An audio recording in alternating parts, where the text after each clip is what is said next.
Hi, this is JP Morgan. And this is Kenneth Merrill. And I'm Gabriela Kostadinova.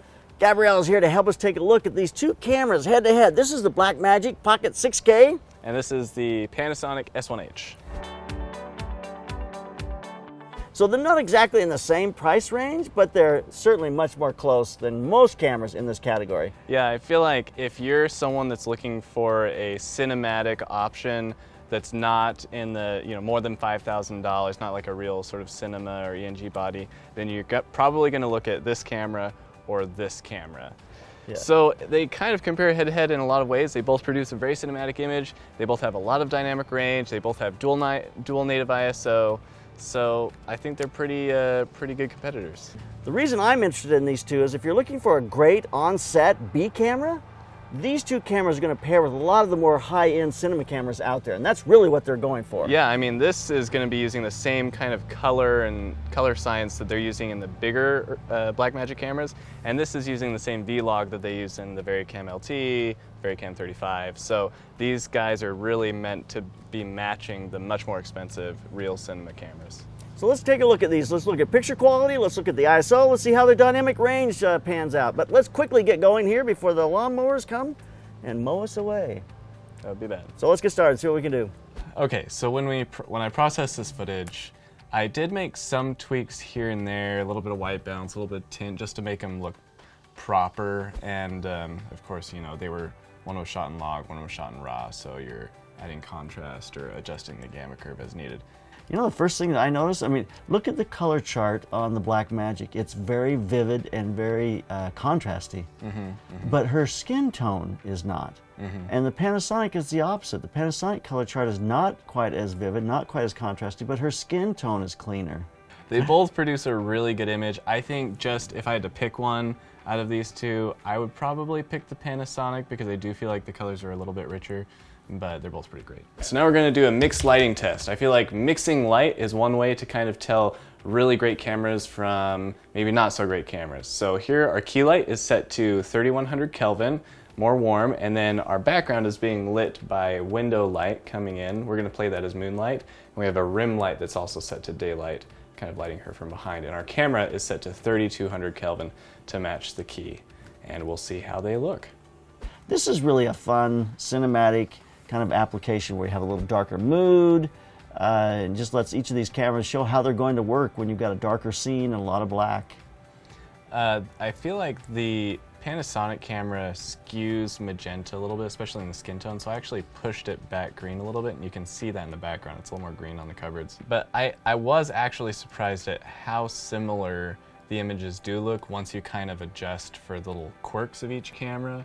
The tonality and the overall, she has beautiful skin in both shots. Yep. And it handles that mixed lighting really well. And I didn't notice any weird color things going on with either camera, so. So if I had to pick one of these, the image quality test, I kind of like the Panasonic, and this one I kind of like the Blackmagic a little better. Yeah, I really feel like DaVinci spit the Panasonic image out a little too dark. It wasn't supposed to be as dark as it is. Yeah. It definitely could be brighter. Yeah. Without affecting, without any negative repercussions. Okay, so for this dynamic range test, I did a bunch of adjusting. I threw on, the LUTs at the end of the node chain, and in the middle we're adjusting for the exposure and the contrast, trying to hold that wall on the left. We have a lot of detail there, a lot of detail in the shadows for both cameras. Both look pretty similar, and they're both looking pretty good. Although both of them are struggling to hold that wall at normal exposure. I mean, you have that wall detail has got to be there. at least, I don't know how many. 5 or 6 stops overexposed. It's a long ways over there. But we move into +1 stops on her face. Now we light metered from her face, so this is the value we're going off of. And the wall in the back, which is 5 or 6 stops over, I would guess, is holding on. +2 on the Blackmagic, the wall finally clips. There's no more detail gone. back there. Yep. And you see that on the leaves as well behind her head. And then Same with the Panasonic. +2, the wall is clipping. I feel like there's a little more detail on the leaves. A little bit in that wall. Yeah, just a teeny bit. So, not very much. Maybe a slight edge there for the Panasonic. Moving to +3 stops, her skin still looks great. It does. No problems there. The background, of course, is blown out. Yeah, it's completely clipped in the tree, in the leaves, and the wall. The wall is just a shape. Also, now. look at her shirt. There's moiré. There's all happening in her kinds of shirt. moiré happening on the just Blackmagic, noticed that. and not. Are we seeing that in the Panasonic? No, not at all. +4. I mean, still +4 stops, and her skin is holding great on the Blackmagic. That's awesome. It really is awesome. His skin's holding pretty good too. And then we have +4 stops on the Panasonic. Looks like our focus is off there. And background's totally gone, but her skin's holding. And they both performed very similarly there. They did. With a slight edge to the Panasonic, I think, with the overexposure. Probably the thing that really is the most noticeable is the moiré It's pattern. a moiré pattern, yeah, for Although sure. I'm not seeing it here in the oh, this is -1. Yeah. Okay. It's interesting. Yeah, I'm not seeing it there at all. Seeing a little bit of noise on her cheek, but not too much here at -1. Uh-huh. And -1 on the Panasonic. Mine's- Looks like the blacks are crushed a little more here. And they look like there's a little bit of red, Yeah. red tinge in the blacks on look the at Panasonic. her neck Yeah, on the definitely. sides. Yeah, getting this weird brownish red. Interesting. All right, -2. The lens is getting pretty soft here as we stop down. Yeah. Seeing, again, noise in the cheek, noise on her shirt, and the chips, color chips on the card. There's a Not look at the too look at the bad. noise in her shirt. It's dancing on the Blackmagic. It's not quite as bad on the Panasonic, but I feel like the color in the shadow Yeah, the areas color is is pretty ruddy. It's almost a red transition in all the shadows. Yeah. Well, the Blackmagic, look at how alive her shirt is now at -3. Yeah, this image, and again, this lens is crazy soft when you stop down, and there's a lot of noise happening. Gotta say, look at how Feeling it's a lot red. of noise in the Panasonic. Yeah, absolutely. And it's turning pretty red too. It's red all through the shadows.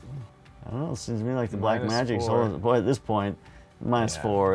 Yeah, it's pretty gone. yeah. The chips, Looks like a I've TV. noticed, Snow on a TV. The color on the Blackmagic's kind of pooped out. It's all subdued, desaturated. Yeah. -4 stops, which what can you expect? I feel like the the Panasonic tries to hold on to the color more, but it boosts that red so much, and the noise is just crazy. Yeah, it may try to hold on to the color, but it's like it's Yeah. got artifact and color Yeah. everywhere. So it's kind of. It's time for the ISO test. You know, it's almost starting to feel to me like these are a waste of time, because the ISO is so good on cameras these days. I'm having a Yeah. hard time seeing it even look bad at I ISOs know. I would never 3200 use. ISO. Yeah. We started here at 640 because that's the base ISO for the Panasonic, and we figured they're both going to be pretty clean there, so no need to show 400 on the Blackmagic, which is where it starts. They are Obviously, both very clean. just The as clean shadows as are you'd clean. The transitions look. So when we go to from six, Let's just start 1600 ISO here. You do see noise coming out in the pocket camera, in the wall behind her. I'm not really seeing that in the Panasonic. Of course, 3200 is the dual ISO setting for the Blackmagic. well, you see it in the wall on that left-hand side in the background of Blackmagic. It's very alive. It's starting to be alive. And How then- about her shirt? Yeah, Yeah, again, we're her starting to shirt. see it in her shirt as I'm well. not seeing anything in the Panasonic almost. It's I'm not pretty either. clean. 3200. 4000 ISO. We did this because this is the second native ISO for the Panasonic, so we want to show that. Again, it's the Blackmagic is having a hard time with the ISO. I mean, it's still usable, but it's not as clean as the Panasonic. That's No, for sure. definitely not as clean. 6400 ISO. The Panasonic is still really clean. The Blackmagic has a lot of noise. Look at her shirt. Look at the wall on the left-hand side. Yeah, it's just on the Blackmagic, everywhere. but the Panasonic is still So now clean. The color is, well, I mean the color's still pretty decent. Yeah, it is definitely starting to lose some of its pop. Blackmagic at 12,800 is not doing very well. No, her hair is alive. The walls, I mean everything is alive at this point. The Panasonic, I feel like this is the first time I'm really starting to see noise. And even this, you could say this is acceptable. You could Yeah. it's usable at 12,800. 25,000. It's starting to get a little much on the Panasonic. The Blackmagic is obviously like pretty much gone at this point. But yeah, I don't know. Panasonic, it might be a little much for my taste now. Yeah, but look at the Blackmagic. I mean, we're in a situation that's totally unusable. It's just Yeah. Well, this is the first test we've done head-to-head where I feel like the Panasonic is definitely. What were you saying at the beginning of this test? I said, this one doesn't matter, and of course then it matters because I'm looking at it going, yeah, there's quite a difference there. The Panasonic held together a lot longer than the Blackmagic did. That was wild. I did not expect that. I didn't either. So there you go. Should take a look at that. There's something to consider.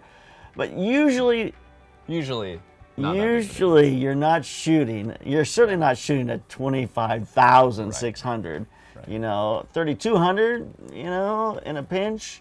Both of these cameras are going to perform extremely well in the range that is normally used. Yeah. So let's talk about these cameras overall. What do we think in terms of ergonomics, usability? Well, they're both beasts, man. They're both big old cameras. This is so heavy. That one is a tank. This lens is amazing. It's just like, it's like one of those old Civil War cannons. I really like the stabilization in this camera.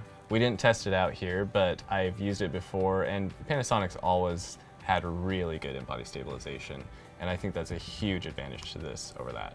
Yeah. I mean, that's the awesome thing, is that this is 6K full frame, 4K Super 35. I mean, you can do 4K full frame as well, but I just feel like you have so many options when it comes to formats with this and recording. And I was, you know, I kind of expected, because this shoots ProRes, it shoots RAW, 3:1 compression. Talking about the Blackmagic? Yeah. Just to give you an idea, when we copied the cards at the end of the day, this had 80 gigabytes of footage. This had 10 gigabytes of footage. So I very much expected to pull these into DaVinci and push them around and do the corrections and stuff and have this be a much superior image just because of the data, file size. And I feel like we didn't really see that as much. They're very head-to-head, which is very interesting. But I think people are going to love these to be on set and to be able to use them. I mean, this becomes a camera that is serious enough that people are going to start to shoot some pretty major stuff on that platform. Yeah. You know, if you're on a budget, you're going to buy this camera and you're going to be super happy. Yeah. You know what? And if you have the money, you're going to buy that camera and you're going to be super happy. They are both really good cameras, and I think it, as always, just comes down to what do you need. Let us know what you think in the comments. Let us know what you think of our comparison of the two cameras. You should absolutely test these cameras out for yourself. Yes. Check out Borrow Lenses, or ShareGrid, or Lens Rentals, or whatever you want to do.